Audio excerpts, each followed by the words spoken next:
जो देश चीन के झांसे में आता है वो इसी तरीके से बर्बाद हो जाता है। वैसे तो कई दिनों से, कई सालों से श्रीलंका में ऐसे हालात थे, वो कर्ज के बोझ तले दबा हुआ था, लेकिन असली जो समस्या है वो शुरुआत उसकी हुई है मई के महीने से। मई के महीने के बाद हमने देखा है किस तरीके से श्रीलंका में ज्यादा दिक्कतें सामने आने लगी हैं। फॉरेन रिजर्व उसका खत्म हो गया, पेट्रोल डीजल खरीदने के पैसे खत्म हो गए। श्रीलंका ने इंटरनेशनल मॉनेटरी फंड से संपर्क किया। आईएमएफ वाले 20-30 जून के बीच आए भी, लेकिन श्रीलंका को और पैसे मिलने का इंतजाम हो नहीं सका। श्रीलंका ने भारत, जापान, चीन से मदद मांगी। भारत ने तो $3 अरब की मदद दी, लेकिन बात स्थायी समाधान की है। तो अब समझिए श्रीलंका में मचे घमासान के बीच नया अपडेट है क्या, और इस बवाल का समाधान कहां से निकलेगा। फिलहाल जो स्थिति है उसके अनुसार श्रीलंका में सर्वदलीय सरकार का गठन होने वाला है। भूखमरी से जूझ रहे देश में मौजूदा हालात को अंतरिम सरकार ही संभाल सकती है। कैबिनेट मंत्रियों के इस्तीफे हो चुके हैं। प्रदर्शनकारियों के डटने के बाद आखिरकार राष्ट्रपति ने भी अपने इस्तीफे देने की खबर की पुष्टि कर दी। हालांकि तारीख बढ़ाते रहते हैं। गोटाबाया राजपक्षे 2 दिन बाद 13 जुलाई को राष्ट्रपति पद से इस्तीफा देंगे। कुल मिलाकर 13 जुलाई के बाद ही नई सरकार बनने की प्रक्रिया शुरू हो सकेगी।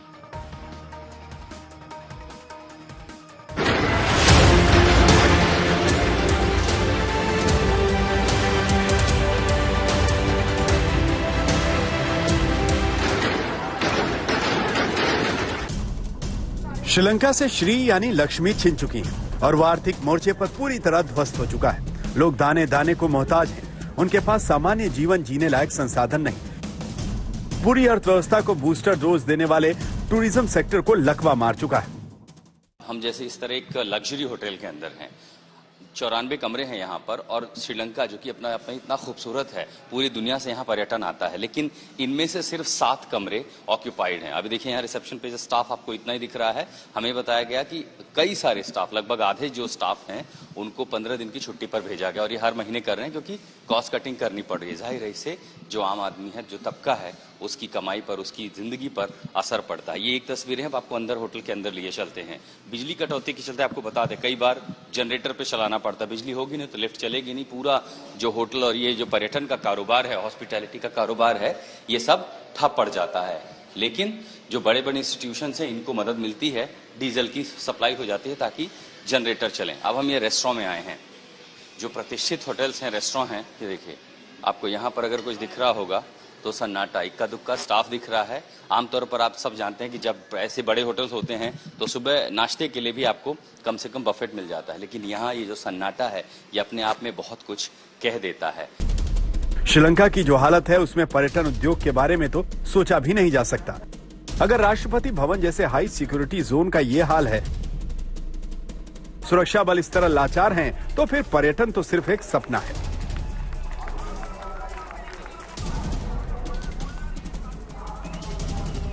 राष्ट्रपति गोटाबाया के आवास पर यह आलीशान झूमर, नीचे ये चमचमाती रेड कारपेट जिस पर वीआईपी और खुद राष्ट्रपति, उनका परिवार आना जाना हुआ करता था, आज यहाँ पर टूटे फर्नीचर हैं। सुरक्षा के नाम पर कुछ पुलिसकर्मी और स्पेशल फोर्सेस के लोग तो हैं, लेकिन वो कुछ कर नहीं सकते। बाकी जो लोग हैं उसमें देख पा रहा हूँ सिर्फ और सिर्फ टूटे फूटे फर्नीचर। और ये प्रदर्शनकारी जिन्होंने खुद यहाँ प्रेसिडेंट्स हाउस के संचालन का जिम्मा थमा लिया है, वो ये एरो और इंडिकेशन बना रहे हैं कि जो लोग यहाँ देखने आ रहे हैं, जो प्रदर्शनकारी आ रहे हैं, वो किस रास्ते आएँ और किस रास्ते जाएँ।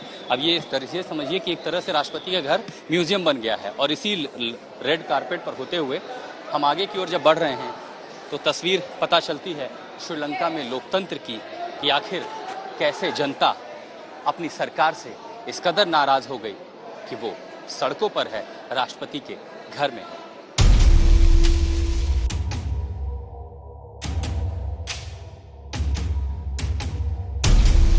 जब कोई सरकार गलत नीतियां बनाती है और हुक्मरान अपने और अपने परिवार के हित में मनमानी करते हैं, तो फिर नतीजे भयानक होते हैं।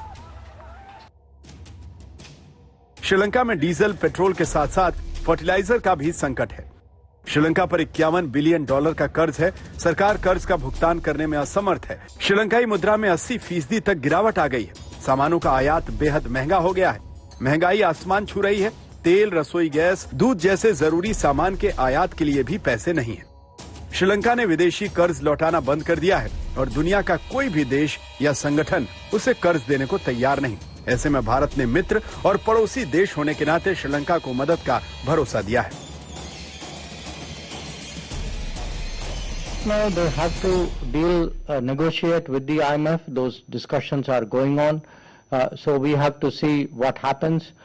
Clearly, many of the debts which they have, they will have to discuss with the lenders how to restructure them. Anyways, there are issues relating to the management of the economy, but at the moment our focus is really on helping. Bharat ने श्रीलंका को line of credit दिया है, जिसके तहत पिछले कई महीनों से भारत से जरूरी सामान श्रीलंका भेजा जा रहा है, जिसमें तेल, गैस, अनाज और दवाइयां शामिल हैं। लेकिन यह संकट अचानक खत्म नहीं होगा, क्योंकि अचानक शुरू भी नहीं हुआ था। आखिर क्यों सवालों के घेरे में है राजपक्षे परिवार? दरअसल देश की सबसे सर्वोच्च संवैधानिक संस्था यानी श्रीलंका का राष्ट्रपति से लेकर के सरकार की कैबिनेट तक में राजपक्षे परिवार के ही सदस्य हैं। इसीलिए विपक्ष समेत इस देश की जनता ये आरोप लगाती रही कि ये राजपक्षे परिवार की और उस सरकार की नीतियों का ही प्रकोप है, जिसके चलते जनता त्राहिमाम कर रही है। साथ ही आरोप ये भी है कि इस परिवार ने अपने कार्यकाल के दौरान हजारों करोड़ रुपए की लूट की और पैसा विदेशों में जमा किया। इस परिवार पर भ्रष्टाचार के संगीन आरोप हैं। सवाल है कि क्या श्रीलंका का यह हाल चीन के कारण हुआ है? क्या चीन ने कर्ज में फंसाकर श्रीलंका को इतना लाचार बना दिया कि वहां की अर्थव्यवस्था डीरेल हो गई? प्रमोद माधव के साथ आशुतोष मिश्रा, कोलंबो, आज तक।